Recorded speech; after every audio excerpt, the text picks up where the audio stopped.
Bonjour tout le monde, aujourd'hui nous allons travailler sur le cercle.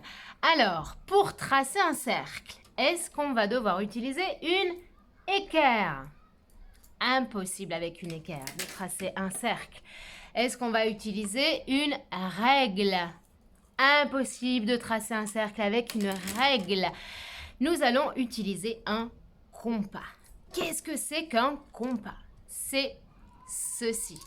Alors, moi j'utilise ce compas-là avec mes élèves, tout simplement parce qu'il y a cette partie-là qui s'ouvre, qui me permet d'écarter mon compas, d'accord, de fixer ici et après de tracer en toute sécurité. Alors, un compas, qu'est-ce que c'est? C'est tout simplement un compas est constitué de deux bras, d'accord? Un bras au bout duquel il y a une pointe, d'accord? Ici, une pointe qui pique, et un autre bras au bout duquel il y a un crayon, d'accord? L'objectif, c'est de piquer sa feuille avec la pointe, bien sûr, et de tracer le cercle en ne tenant que le bras de la pointe et de tracer le cercle comme ça en essayant de ne pas lever son crayon. D'accord? Alors, je vais essayer au tableau. Pour moi, le compas du tableau est constitué d'une craie et d'une... mince. Comment ça s'appelle?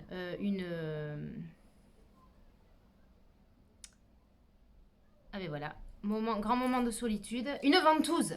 Une ventouse. Et oui. Donc, je pique la ventouse.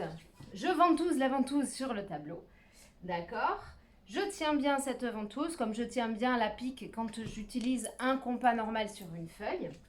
D'accord? J'écarte mon compas d'une certaine longueur. D'accord? On verra comment ça s'appelle tout à l'heure. Et je vais venir tracer mon cercle ici sur le tableau en essayant de ne pas lever mon crayon. Là, j'ai levé un petit peu la craie et ici aussi. Donc, du coup, les reprises ne sont pas super. Alors, nous avons ici, au milieu du cercle, un point sur lequel on a piqué la pointe de notre compas. Ce point-là, ça s'appelle le centre du cercle. D'accord? C'est un point géométrique. On l'appelle souvent O, mais on peut l'appeler n'importe comment. D'accord? Cette partie-là, qui correspond à l'écartement de mon compas, ce segment qui part du centre du cercle et qui arrive à l'extérieur du cercle, ça s'appelle le rayon. Le rayon du cercle, c'est tout simplement l'écartement de mon compas. D'accord? Si on vous demande de tracer un cercle de rayon 2 cm, alors il va falloir que j'écarte mon compas de 2 cm. Comment je fais? Tout simplement, je prends ma règle que je pose sur ma feuille. Alors là, je le fais un peu à la verticale. Bien sûr, vous n'y voyez rien du tout. Donc, il va falloir que je m'organise différemment.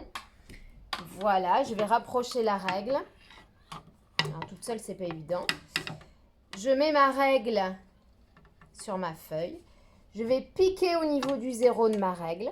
D'accord? Je rapproche un peu la règle. Voilà. Je vais écarter mon compas de 2 cm.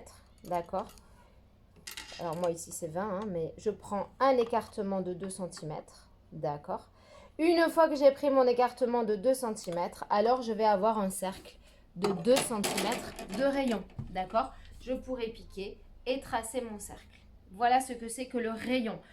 Un moyen mémotechnique pour s'en rappeler, il suffit de penser aux rayons de la bicyclette, d'accord? Les rayons de la roue qui ressemblent bien évidemment aux rayons de ce cercle-là, d'accord?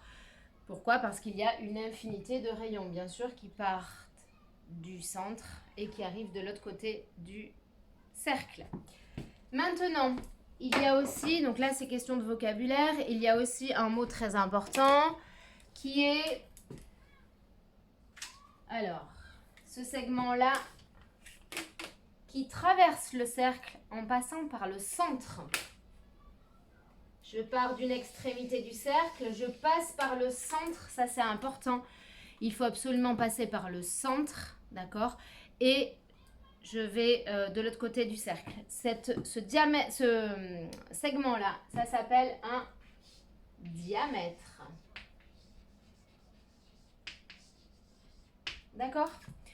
Le diamètre que l'on va appeler petit d et le rayon que l'on va appeler petit r. Alors en observant ce dessin, on voit bien que le diamètre est formé de un rayon, ici jusqu'au centre, et d'un deuxième rayon, ici de l'autre côté du cercle. Ça veut dire que en fait, un diamètre est égal à 2 fois le rayon. D'accord? Ça veut dire que si on vous demande de tracer un cercle de diamètre 4 cm, il faudra faire attention de ne pas tomber dans le piège et de ne pas prendre un écartement de compas de 4 cm, parce que l'écartement de compas correspond au rayon, d'accord? Tandis que si on vous demande de tracer un cercle de diamètre 4 cm, alors il faudra prendre la moitié pour votre écartement de compas. C'est-à-dire, il faudra prendre un écartement de compas de 2 cm. D'accord? Voilà, au niveau du vocabulaire à retenir pour le cercle, on a ici le centre, d'accord? On a ici le rayon et le diamètre qui est le double du rayon. Voilà, maintenant, il n'y a plus qu'à s'entraîner à tracer plein de cercles, de rayons différents et surtout avoir le coup de main. Moi, si j'ai un conseil à vous donner, c'est de ne surtout pas toucher le bras du compas qui a le crayon, d'accord? Parce que ça peut bouger. Alors, c'est vrai qu'avec ce compas-là, ça bouge beaucoup moins, d'accord? Mais plantez votre pointe, hop, mettez le rayon que vous voulez, c'est-à-dire l'écartement.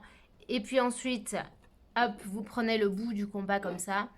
Et puis, à la limite, vous le penchez un petit peu vers votre feuille pour faciliter le tracé du cercle. Voilà, à vous de jouer maintenant.